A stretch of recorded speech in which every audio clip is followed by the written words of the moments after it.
欢迎收看《运动 DNA》，一起来聊聊运动，交换我们是。大家好，我是杰克，我是正如。有些孩子平常练习都没问题，动作漂亮，跑位到位，教练讲的也都听得懂，但一到了比赛，脑袋就像宕机，手感不见，判断变慢，眼神也没有自信。我们今天很荣幸邀请到运动心理学的老师，带我们来一起理解孩子没说出口的心理压力。我们欢迎高山甫老师。欢迎老师。是，大家好。老师可以自我稍微介绍一下。好，各位观众大家好，我名字很好记，高低的高，123的3，夫妻的夫。我是台湾运动心理学会的运动心理教练。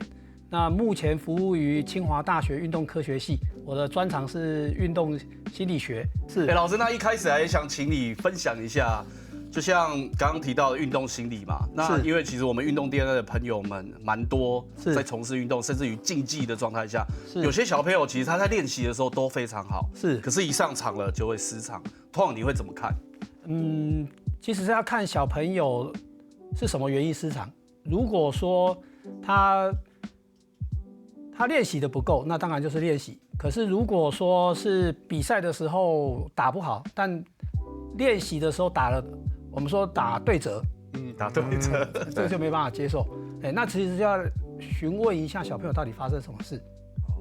对，其实小朋友会讲得出来。你说像如果有伤的话，对不对？一个是伤，一个可能就是他会有各式各样的原因。他可能就是我不想打。或者是我紧张或害怕，可是这个都是比较表面的。对，小朋友，我举乒乓球那个例子，那小朋友他就是不爽打。是爸妈，因为爸妈叫他要去打的。对，就是他也不是爸妈叫他去打，而是他是一起去比赛，然后他比赛教练给他很大的压力，然后他后面产生了一个反应，就是打到紧要关头的时候，就突然间就类似放弃这样子，就很生气，不打了。对，类似生气这样子，直接放弃。对，就很草率的就把它结束了。对，那这一种原因，我比如说这个原因，那就要去问，就要了解说小朋友你为什么不打啊？然后帮他弄清楚，就是说来到这边既然就是要来比赛，那就要好好的打。那为什么你会不想打？他讲出这些原因之后，再来协助他。OK， 所以那这样的话，我不晓得老师你是会去把它分，像我们好啦，不是说生病的，就是分类，好比说你到底是技术层面的问题，还是心理压力的问题？你们会有这种分类吗？会，因为运动心理学就是协助提升运动表现。对，那所谓的提升运动表现，就是我们希望他的比赛跟他的练习至少要能够相等，或者是打一点点折。打一点的不是对折，不能对折，不然那就练得太辛苦了。是，对，那小朋友就是要协助他弄清楚他的原因是什么，然后再教他一些小技巧。比如说，我讲一个小技巧，比如说像乒乓球的例子，就会问他说你，因为通常会来找到我的时候，比赛已经不是第一天比赛，他比赛好几次了，他已经都打到全国赛，然后就问他说那。你比赛的时候，通常你就会怎么做？常见一个例子，他就会说，如果在僵持的时候，然后轮到我发球的时候，他就会讲说，我可能吹一下手，然后拍一拍，然后就准备要来发球。对，我说，那你发球的时候会想什么东西吗？他状况不好的时候，他就会想说，教练刚刚在那边一直念。所以这就是压力来源来。对，你问清楚之后。就跟他说，那你可以怎么做？其实小朋友他能够达到这个程度，因为我们人是生物，我们会适应这个环境，所以他会打到全国赛，代表他一定有成功的经验。那你就帮他把那个经验叫回来。比如说你就可以吹一下，你平常会怎么做？然后他就会讲。我就说，比如说做一个例子，像那个小朋友他就说你紧张的，我问他说你紧张的时候你会做什么事？他就说我会擦手。就是用那个手去磨那个桌子。对，蛮多选手会这样子。对，我说你们除了磨桌子之外呢，他就讲不出来了。那你诱导他，你一边搓这个桌子的时候，你就默默的数1、2、3、4、5，然后再做一个深呼吸，准备发球。就是诱导他这个方法，然后教他这个方法，然后诱导他把注意力回到球场上。对。这蛮不错，蛮实用的感觉。这样我听起来，我好像也可以试试。你要罚球的时候先擦一擦，对，一直擦，不行啊，太久了会那个5秒，你有5秒。对不对？篮球员他们都有啊。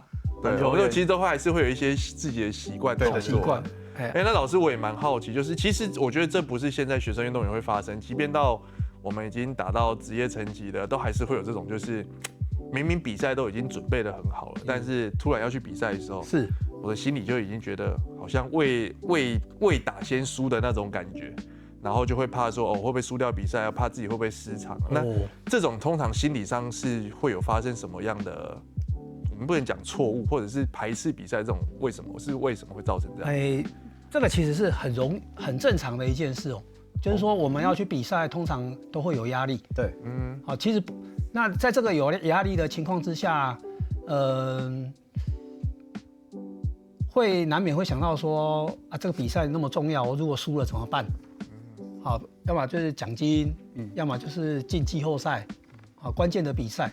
那可是运动里面有一个很重要，就是我们运动表现要好，就是要把注意力回到比赛当下的情境。所以这一些在我们的讲法里面，这叫认知思考。你要有一个正确的认知，那过与不及都不好哦。要拿到恰到好处。过与不及，比如说压力很大的时候，可能就会过度放松，就是在逃避。他可能跑去玩，或者是就没有那么认真在准备。比较惨的情况就是每一次要比赛前什么发生的一些情况，比如说比赛前他就会出错，就是其实那个已经变成一个很糟糕的情况，就是说比如说比赛前忘东忘西，忘记什么东西那种，是的，这也是一个紧张的表现，对不对？对，这是他反映出来的。OK， 那我们或者是比赛前过度的压力，它就是除了忘东忘西，要不然就是他会过度准备。过度准备，可是过度准备不会不好吗？过度不是应该是好的，就是我准备的很充足，对，充足到120%这样子。那可是身体累了。所以很多教练比赛前会练很多。反而不会比较好。是啊，那其实是教练自己本身在紧张啊。所以其实是教练的压力赋予到给自己的学生或者球员的压力上面这样子。是的，所以为什么现在讲那个训练科学，你要侦测选手的疲劳程度。不然就是里面有一个监控，就会做太多。那所以其实监测的话也要监测教练了，就是录 RP 的时候，球员练完呢也要去问一下教练今天 RP 多少这样，你这样说吧？你知道小胖会不会看？没有啊，没有啊。如果以老师这样的观点，确实啊，如果球员我们自己可以监测我们自己的疲劳程度的时候，那相对的教练也必须要去监测他疲劳程度，会不会造成他过大的压力这样子啊？所以教练通常就是，比如说今天练2个小时，是2个小时到就收，不要再多练了。可是有时候教练会觉得练不完啊，或是说他们觉得他们平常想要的，对，练到想要的，选手还是需要休息啊。今天练不完，延后明天后天。那万一明天后天就要比赛了呢？那就完蛋了。没有，你看，我会觉得在赛前的时候，砂锅问到底的。赛前的时候，如果比赛明后天就要比赛，那其实就是调整了。调整了。不是加强，是调整的。北湖啦，来不及了啦。对啦，重量是北湖啊，调整心理比较重要。是的，欲突破盲肠，真的。对啊，因为我们教练老师刚刚讲的，真的蛮多教练都是在比赛期就突然原本是2小时变3小时，觉得准备不完啊。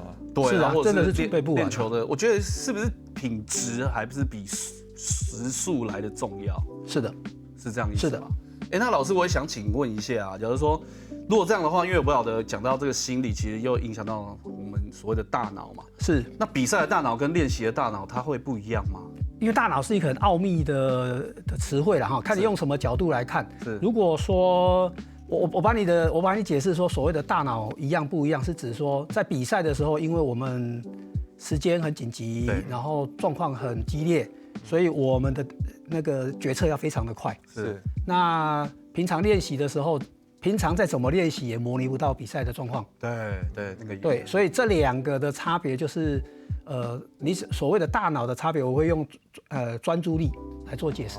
专注力。对，比赛的时候专注力要拿捏的恰恰好，就是该看到的要看到，那不该听到的、不该受到干扰的，你能够摒除掉。但是在练习的时候就没有这些情况，没有这些压力。所以在练习的情况之下，干扰会比较多，你要排除也会比较快。对。但在比赛的时候不会。是。那刚刚讲到骂，那老师以你的经验啊，或者是你接触到这么多的选手，不管是各方各面的，有没有哪一句话最容易让小孩或者是选手就是很紧张然后失常的？如果说已经有在练习、已经有在比赛的小朋友，最常碰到的就是说我一定要赢，你一定要赢。教练跟他讲你一定要赢。对，然后这个不见得是用嘴巴讲哦，是表现到表情、口气、肢体动作。那我讲的是一定要赢是正面表述啊。正面表述。对，那负面表述就是说你不能输，你不能打烂。我习惯正面表述了，但很多教练就是会一些这都是负面的情绪给到选手传递出来。所以如果要做的正面的情绪要表达出来的话，就是不管小朋友在比赛，我们大人不管是教练家长，我们大人要永远表现出来，就是对他是有信心，打不好没有关系，鼓励他，不要有那一种。你今天在干嘛呢？对，那种负面的表情，那种负面的，或者是爸爸的，平常的练习都刷啊，所以比赛这样也是这样，活该啊，这种就是很不好的例子，对不对？对，这种就是但不过话又讲回来，爸爸妈妈也是人啊，所以爸爸妈妈也会有情绪在啊。所以大家都要学会怎么样的去排解自己的情绪，不要把自己的情绪带给不管是小孩或队友就对了。是的。老师，你这样子让我想到脑海中刚才闪过一个 Kano 有一句话，是说不要只想要赢，要想不能输，是不是这样？类似这种心理状态吗？他这个 Kano 的这个话讲的比较太日本太武士道了，太武士道。我倒觉得其实，如果说真的要打总冠军战或者是 HBL 的决赛的时候，这种情况之下，可能用来振奋人心、振奋小朋友的心态，这还 OK。好，所以 Kano 里面那个影片，因为我们就是要去日本打球，我们已经到了甲子园，所以，我们就是不能退，要一直往前走。好，在这个环境之下，这句话是 OK 的，可是不能把所有的小朋友都套在这样子的情境里面。OK， 那老师，我再请教一下，我不晓得，因为像我们身为爸爸，有时候会看，就是有些小朋友是紧张，有些时候有些小朋友是，就像老师你刚刚提到的是害怕失败。是。对，我不晓得你通常这东西是可以看得出来，你是区分得了的吗？就是紧张或是害怕失败，观察得出来。但是要求证。求证。对，要求证。那你通常会怎么做了？好比说，可以教一下我们运动 DNA 的朋友。其实就是问他，你怎么？就比如说，我刚刚举那个小朋友，他那个球打一打，他就有点乱打。乱打是持平的话，就是我们大人看起来真的就是乱打，就不是平常的他。对，然后他后面就放弃掉，然后输了就会很可惜，那我们就问他说你怎么会这样打？他说因为教练在骂，教练在那边谁凉。那这一个例子就告诉我们说，其实他的干扰，他的压力来源是教练。再问他说输了会不会很可惜？他说不可惜。真的有这样回答？是，他真的是这样回答。不可惜，他觉得不可惜，输了不可惜，他觉得不可惜啊，因为就不爽啊。但是我们大人持平看起来就是他的实力应该是可以打进去，但是就是打不出来啊。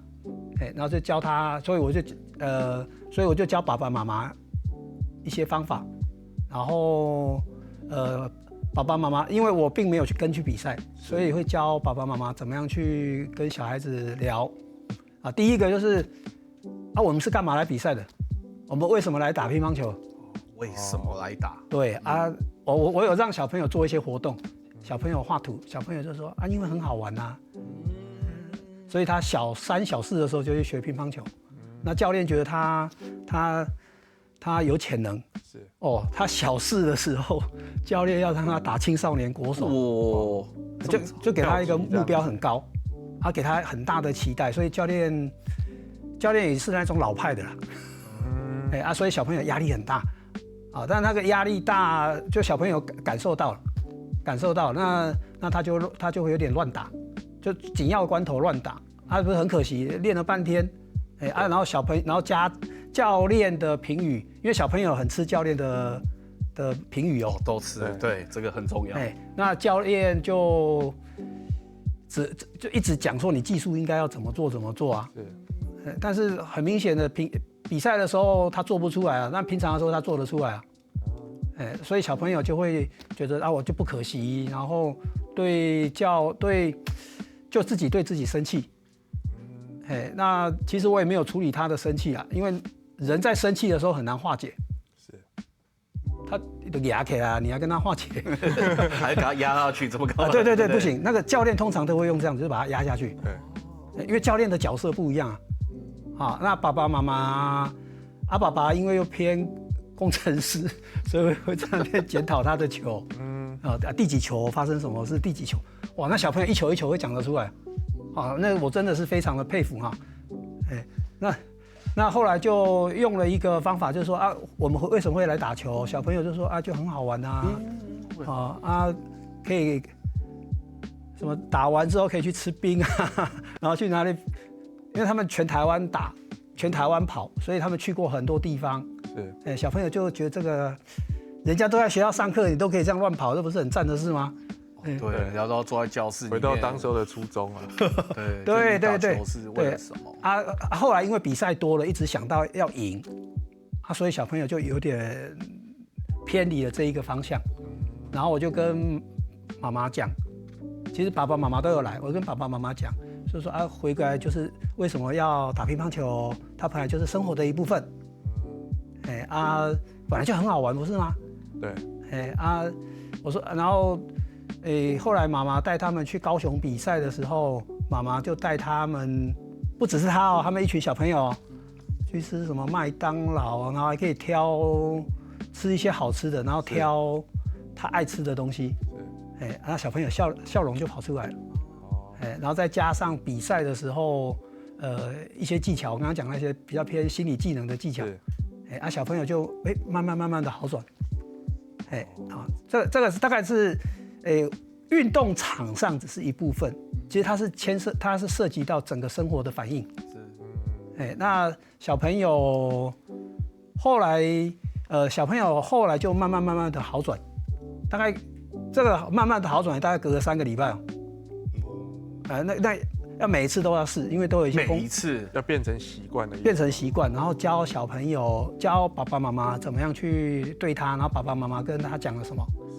我稍微把爸爸妈妈的话做了一些，第一个给爸爸妈妈正增强，就是鼓励他，因为爸爸妈妈会讲得非常好，也要鼓励，要，因为其实是透过爸爸妈妈去影响那个小朋友，我只是教一些看得到的技巧，因为那小3、小4的小朋友，他只看得到，他只会做一些很基本的事情，这是第一个，然后。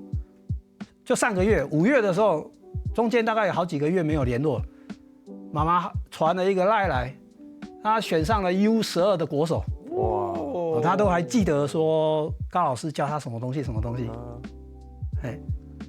所以就是听起来感觉是教练这一个点是不可排除的时候，那我们用别的方法去帮他排解他的压力。是的，因为我本身做的研究是教练领导，我也常常去看。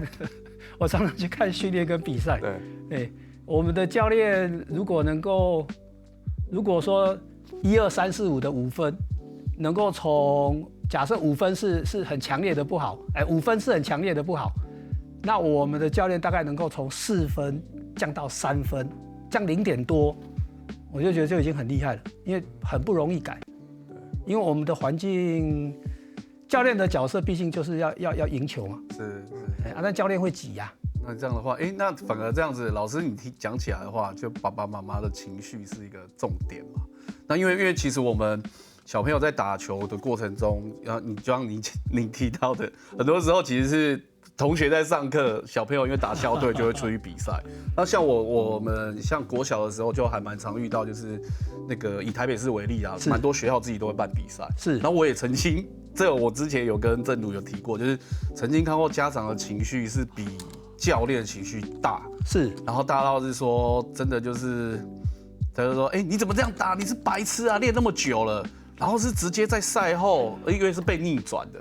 对，因为对方，我为什么会知道？是因为我们是赢他们那一队，所以就看到，然后对方这样子。那我不晓得，就是这有没有什么方法是，因为我们家长也是多少，就像您刚刚提到的，我们是身为生物人类也是会有情绪。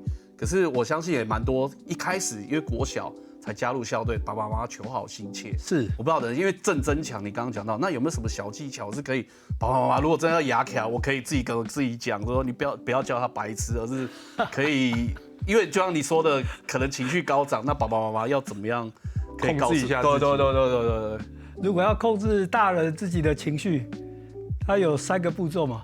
就是当你意识到你情绪要压起来的时候，你就赶快离开现场了。哦，这是最快的，是不是？对，然后你再到一个安静的角落，深呼吸，然后从1默数到10，然后放松你的肌肉，然后同时深呼吸，默数10个就是深呼吸10个，然后一边深吸慢吐，然后想象压力从你的手指尖流掉了。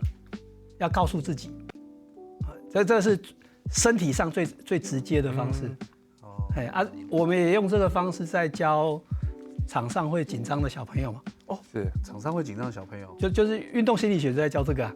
比如说我现在要罚球，现在就关键的时候压力很大，那就做一个深呼吸。然后你通常每个人都会有他习惯的动作嘛。拿到球，看你要先拍几下，然后拿到球那一刹那就进入到那个状态，然后把所有外面的干扰都屏蔽掉，然后眼睛看着篮筐，看你要运3下，假设运3下，深呼吸，然后投出去。